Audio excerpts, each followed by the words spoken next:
ସଦାପ୍ରଭୁଙ୍କ ନାମରେ ଧନ୍ୟବାଦ ହେଉ। ପ୍ରଭୁଙ୍କର ପ୍ରିୟ ଲୋକମାନେ, ଆପଣ ସମସ୍ତ ଲୋକଙ୍କୁ ପ୍ରଭୁ ଆଶୀର୍ବାଦ କରନ୍ତୁ। ଆପଣମାନେ ଦେଖିଥିବେ ମଶା, ରାଜାମାନେ, ବାପ୍ତିଜକ ଜୋହନ ଏବଂ ଯୀଶୁ।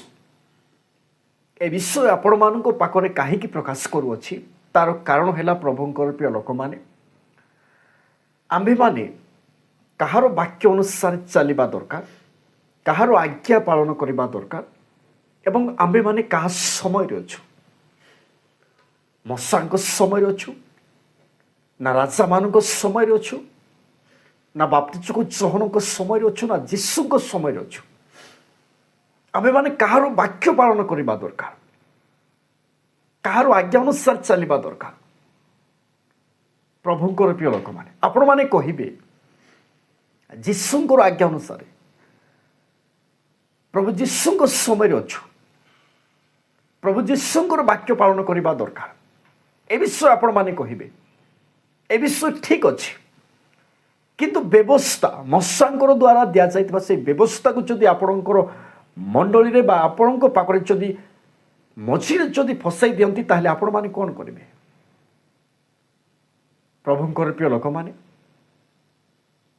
କାରଣ ମଶାଙ୍କର ଦ୍ୱାରା ବ୍ୟବସ୍ଥା ଦିଆଯାଇଅଛି ଏବଂ ମଶାଙ୍କର ଦ୍ୱାରା ସେ ବ୍ୟବସ୍ଥା ଦ୍ୱାରା ପୃଥିବୀ କେମିତି ସୃଷ୍ଟି ହେଲା, ମନୁଷ୍ୟ କେମିତି ସୃଷ୍ଟି ହେଲେ, এই ଅନେକ ବିଷୟ ଆମ୍ଭେମାନେ ଦେଖିପାରୁଅଛୁ।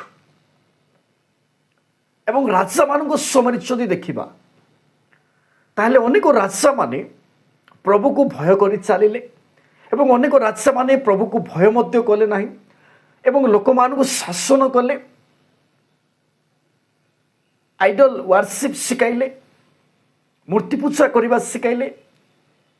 ଅନେକ ବିଷୟ ଲେଖାଯାଇଅଛି ଏବଂ ବାପ୍ତିଜକ ଜୋହନ, ସେ ବାଇବଲର ଶେଷ ପ୍ରଚାରକ ବାପ୍ତିଜକ ଜୋହନ, ସେ ମଧ୍ୟ ଅନେକ ବିଷୟ ପ୍ରଭୁ ଯୀଶୁଙ୍କ ବିଷୟରେ ଶିକ୍ଷା ଦେଉଛନ୍ତି ଏବଂ ସ୍ୱୟଂ ଯୀଶୁ ସେ ମଧ୍ୟ ଶିଷ୍ୟମାନଙ୍କୁ ଅନ୍ୟ ଜାତି ପାଖରେ, ଜିହୁଦୀମାନଙ୍କ ପାଖରେ, ପାରସୀମାନଙ୍କ ପାଖରେ ଅନେକ ସ୍ଥାନରେ ପ୍ରଭୁ ଯୀଶୁ ମଧ୍ୟ କହିଅଛନ୍ତି, ଅନେକ ଶିକ୍ଷା ଦେଇଅଛନ୍ତି।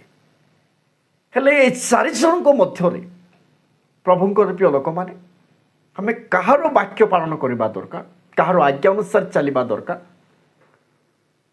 କାହାର ବାକ୍ୟ ମାନିବା ଦରକାର। ଏବଂ ଆଉ ଗୋଟିଏ ବିଷୟ ମଧ୍ୟ, ବାଇବଲରେ ଭବିଷ୍ୟତ ବକ୍ତାମାନେ ମଧ୍ୟ ଅଛନ୍ତି ଏବଂ ବକ୍ତାମାନଙ୍କ ମଧ୍ୟରୁ ଅନେକ ଯାଜକ ମଧ୍ୟ ଥିଲେ। ସେମାନଙ୍କ ବିଷୟ ଆପଣମାନଙ୍କ ପାଖରେ ପ୍ରକାଶ କରୁନାହିଁ।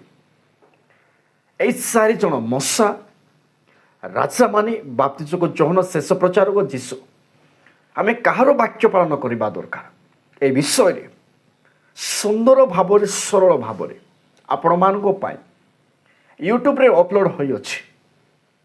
ଆପଣମାନେ ଦେଖନ୍ତୁ। ପ୍ରଭୁଙ୍କର ପ୍ରିୟ ଲୋକମାନେ,